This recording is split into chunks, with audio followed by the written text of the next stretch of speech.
Welcome, everyone. I'm Allison, and this is Empowered Families Childbirth Education. We are going to discuss in class number 2, what is normal? Sometimes it's really tough to know what is normal amidst all of the stories that you hear from friends, the media, things that go great in childbirth, kind of horror stories that you don't even wish to have heard in the first place. But what is truly normal childbirth? It's important to discuss what's normal because that is definitely our goal. Your body is made for this. So we call normal childbirth normal physiologic childbirth. That is when your labor begins and then continues to progress all on its own. You have the conditions for your body and mind to support an effective labor. Ultimately, it will end with the vaginal birth of an infant and the placenta. And then the newborn transition period is optimized through immediate skin-to-skin contact with the mom and keeping mom and baby together during that postpartum period. Breastfeeding will also be initiated right away. There are different hormones in pregnancy and childbirth that play a very important part in normal physiologic childbirth, and it's important to distinguish their roles and how you can optimize them. What you see here is not a comprehensive list. There are definitely more hormones involved, but these are our main ones we're going to discuss: relaxin, oxytocin, melatonin, endorphins, prolactin, and adrenaline. You may have heard of 2 or 3 of those before, but let's talk about what they mean here in childbirth. Relaxin. Relaxin actually does what it sounds like. It relaxes the joints and the ligaments all throughout the body. You actually have to be kind of careful when you're pregnant with even just stepping off a curb, not paying attention and not balancing your weight right. You can twist your ankle pretty easily. It can cause cervical changes to prepare you for birth. It can cause some of the discomforts in pregnancy. You can feel some joint pain. Carpal tunnel in your wrists is somewhat common. Symphysis pubis pain and dysfunction is also something that I personally felt a lot in my pregnancies. Right in the middle of your pubic bone, there is, like where my fingertips are, right in the center of your pubic bone is a strip of cartilage, and that relaxin does relax that cartilage to the point where it can cause a lot of pain as your pelvis moves.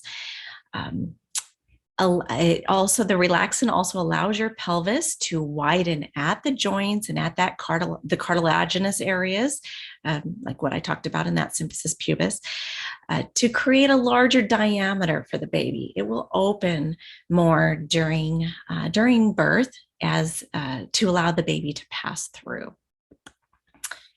The hormone oxytocin. Okay, we're going to talk a lot about oxytocin. So first of all, what does it do? It's sometimes called the feel-good hormone or the hormone of calm and connection. It decreases anxiety.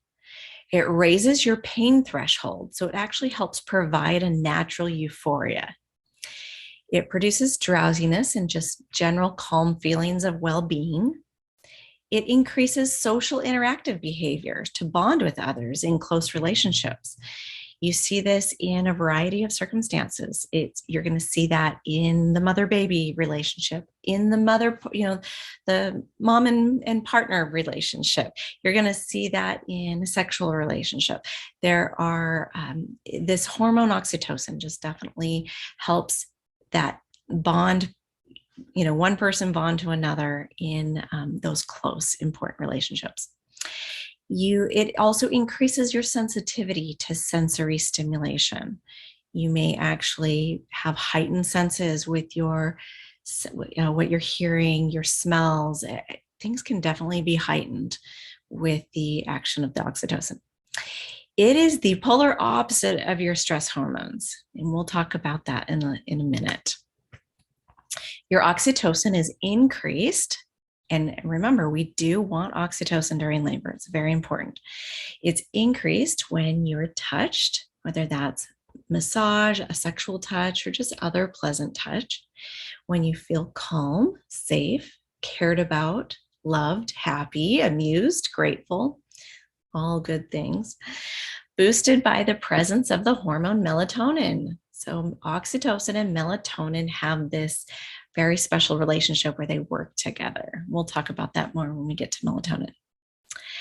It is increased when there is skin to skin contact and when the breasts are stimulated. Oxytocin has a very important role in labor. It actually causes the uterine contractions, which we definitely need those to progress in a normal physiologic labor. It provides natural pain relief, and that euphoria that we talked about. It helps mom relax. And when mom can relax, the body can actually work better, and that fosters labor progress.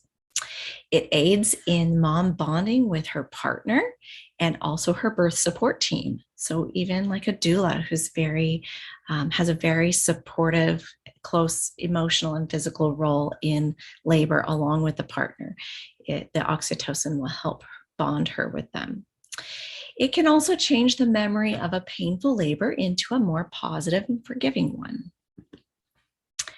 Oxytocin has also an important role in mom during the postpartum period. It will continue to provide uterine contractions to expel the placenta, decrease her bleeding, which we need. Some bleeding is normal, but we don't want her to hemorrhage. And it also enables the uterus to shrink to its pre-pregnant size over the course of about 6 weeks. And that is called uterus involution. Oxytocin facilitates the bonding and attachment between mom and baby. It increases receptivity in her brain to sounds, smells, and vocal interactions with her baby, which again, as she bonds with that baby, she gets very attuned to that baby's particular sounds, smells, and that vocal, the vocal back and forth between mom and baby. It triggers the milk letdown reflex as she's breastfeeding. It also increases milk production by stimulating a different hormone called prolactin that we will talk about soon. Oxytocin also has a role in the baby. It helps make the baby more tolerant to stress. Being born is a pretty big job for a baby, and this will help ease it as that baby also has that oxytocin flowing through. It helps baby become calm and relaxed with immediate skin-to-skin contact with mom. That is the most calming thing for that baby. It facilitates that social relationship between mom and baby, and baby will thrive over the long term with contact with softness and warmth, that skin-to-skin contact, that loving relationship with parents that is very necessary to a baby's optimal development. There are ways to increase oxytocin naturally. Slow, deep breathing, meditation, hugging, singing, dancing, laughing, kissing, praise, prayer, having a loving, safe environment, a dim, quiet environment, and we'll see that specifically with the next hormone we'll talk about. Pleasurable touch by the partner, pleasurable touch by the doula, a doula's emotional support, and a doula's close physical support. Those all increase oxytocin, which we need to produce those contractions and that natural euphoria to help mom get through that labor. Melatonin is our next hormone to talk about that is really important in labor. You hear about it a lot in relation with sleep. It is a hormone that helps us get sleepy and fall asleep at night. It is released in dark, quiet environments, and it will diminish and go away in environments of noise and bright lights. So think about that in relation to the birthing environment. If mom is going to be giving birth in a hospital, it will be important to dim those hospital lights. They tend to be very bright and harsh in the room, but you can dim those and keep the noise very hushed and quiet. Make sure any visitors coming in or nurses coming in are all going to speak in quiet tones and not talk to mom and interrupt her in the middle of a contraction. And you'll see that when we talk about adrenaline. Okay, it's important to know that melatonin works synergistically with oxytocin. That means that it boosts the release of oxytocin. They work together in the sense that their actions on their own. This is one of those situations that 1 + 1 doesn't equal 2. It's 1 + 1 = 3 plus. You put oxytocin and melatonin together, and they're going to have a greater effect than just oxytocin by itself. Endorphins. Endorphins are biochemicals that activate your own brain's pleasure centers. It promotes feelings of well-being. They're actually powerful enough to transform your pain into a feeling and sense of pleasure. I have some sons that are runners. They talk about that runner's high when they feel that the endorphins at the end of a hard run, but they just feel so good. You can get that with a lot of different, physical activity, but this is definitely something that is released in a normal physiologic labor. We often compare labor to a marathon. It is hard work. It is over a period of many hours. So it is definitely like a marathon, and therefore endorphins will be released in a normal physiologic labor. It increases with massage, gentle and loving touches, and laughter.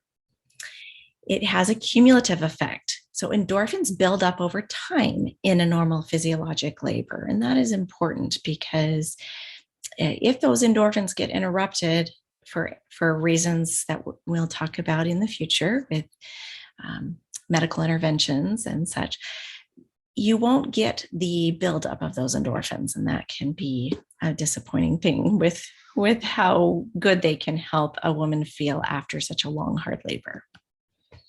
Adrenaline. This is your fight or flight hormone. It's released in stressful and threatening, fearful situations. It increases your heart rate. It has an opposite effect to oxytocin. It literally blocks oxytocin. So when adrenaline starts getting released in a labor, it can very tangibly slow down or even stall or stop a labor. If you get too excited or stressed or fearful, in especially early labor, when there's not a lot of oxytocin built up yet, you're just kind of getting the ball rolling with oxytocin, it can stop labor. That happened to me specifically in my last labor with my 5th baby. I was just starting labor and late at night, and my little 1.5-year-old daughter started crying in the other room. I went to go calm her down. And as I finished and left, I realized, my contractions stopped. Okay, maybe they'll start again. And they didn't. And they didn't. And I finally went back to bed, slept all night, no contractions, had a totally normal day. And my labor didn't try starting again until that next night. And this time I had a very quiet environment, and my labor was able to progress, and I had that baby.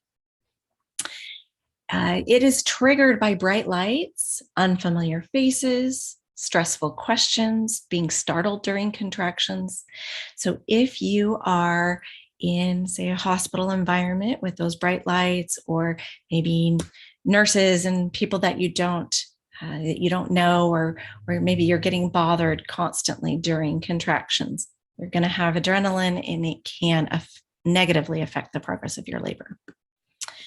Prolactin is a hormone that stimulates breast milk production.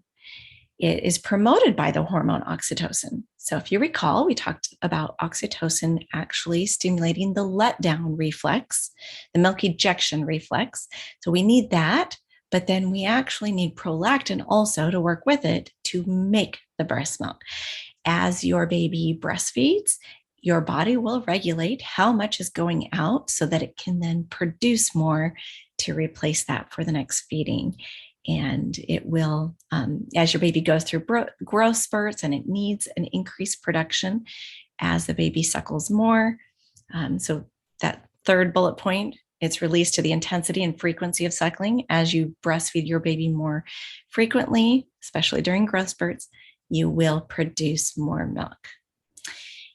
Epidural analgesia is associated with a decrease in natural prolactin release. So that is kind of a negative effect that happens in the intermediate or the immediate period, those first couple days, as that the medication given in an epidural can decrease your natural prolactin release.